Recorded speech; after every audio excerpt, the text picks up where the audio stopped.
Facebook Marketplace missing? In 60 seconds I'll show the checks, fixes, and how to appeal. Start by opening Settings, then Account Info to confirm your age and country.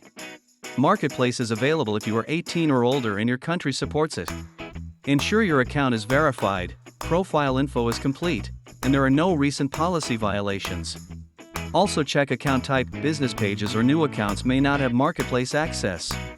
Confirm location settings, enable GPS, set correct region, and check billing or address consistency. Next, troubleshoot, update the app, clear cache, and restart your device. If mobile fails, try desktop, open facebook.com and click Marketplace in the left menu. If Marketplace is restricted, visit the Help Center and search Marketplace Access or Appeals.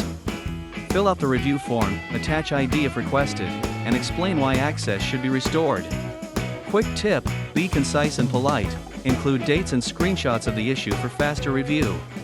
Still blocked after 48 hours? Contact Facebook support, keep checking, and try again later.